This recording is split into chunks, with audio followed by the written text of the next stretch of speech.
ఈ వీడియో కేవలం భారతదేశంలో ఉండే జనాలకి మాత్రమే. నేనే మీ వందే భారత్ ని. నాతో సెల్ఫీలు రీల్స్ చేసుకునే శ్రద్ధ నన్ను ఎలా వాడాలో తెలుసుకోవడం మీద లేదు. ఈ రోజు నా కడుపు మంట ఏంటో చెప్తా వినండి. నాకు ఆటోమేటిక్ డోర్లు ఉన్నాయని ముందే చెప్పారు కదరా.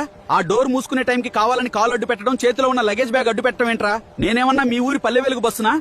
డోర్ల దగ్గర మీ వేషాలకి నా సెన్సార్లు పిచ్చెక్కిపోయి నా టైం టేబుల్ అంతా నాశనం అయిపోతుంది. తీరా మీ దరిద్రం వల్ల నేను 10 నిమిషాలు లేట్ అయితే చూడు, వందే భారత్ కూడా లేటే అని నా మీదే పడి ఏడుస్తా. ఇంకా గుట్కా బ్యాచ్ దగ్గరికి వస్తే వీళ్ళు గుట్కా నమిలి పుచ్చుకుమని ఉయ్యడం వలన ఈ గుట్కా మరకలు కడగడానికే మా రైల్వే శాఖకి ఏడాదికి 1200 కోట్ల రూపాయలు ఖర్చు అవుతుంది. ఆ డబ్బులతో నాలాంటి తమ్ముళ్ళని ఇంకో 10 మందిని పుట్టించొచ్చు.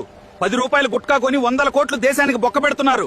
గుట్కా బ్యాచ్ కి కొంచెమైనా సిగ్గుండాలరా. నా టాయిలెట్లలో డైపర్లు, ప్లాస్టిక్ కవర్లు కుక్కి సెన్సార్లు పనిచేయకుండా చేస్తారు. తీరా ఫ్లష్ అవ్వక కంపు కొట్టాక వందే భారత్ టాయిలెట్లు వరస్ట్ అని మీరే వీడియోలు తీసి వైరల్ చేస్తారు. ఏసీ టికెట్ కొన్నామని రైల్లో బెడ్షీట్లు, సోపులు ఎత్తుకుపోయి ఏటా 50 కోట్లు బొక్క పెడుతున్నారా? ప్రభుత్వ ఆస్తి అంటే మీరు కట్టిన పన్నుల డబ్బే. మీ సొమ్ము మీరే దొంగిలించుకుని సంబరపడుతున్నాను. మీరు చేసే ఇలాంటి తప్పుల వల్లే రైల్వేకి 100 కోట్లు లాస్. ఆ నష్టాన్ని పూడ్చడానికి రేపు టికెట్ రేట్లు, ఫైన్లు పెంచి మళ్లీ మీ జేబుల్లో నుంచే లాగుతారు మిత్రమా. వీడియో చూసి వెంటనే నన్ను బీజేపీ బుడ్డోడనో, కూటమి కూలోడనో, పేటీఎం బ్యాచ్ అనో కామెంట్ల మీద పడిపోకండి. ఇవన్నీ రైల్వే శాఖ వాళ్లే గుండెలు బాదుకుంటూ చెప్పిన నిజాలు. నిజంగా మీరు బాధ్యత గల భారతీయులైతే ఈ వీడియోని షేర్ చేయండి. అలాగే ఒక్కసారి మన ఏఐ టాక్స్ ఛానల్లోకి తొంగి చూసి కంటెంట్ లో నిజంగా దమ్ముంది అనిపిస్తేనే ఫాలో కొట్టండి.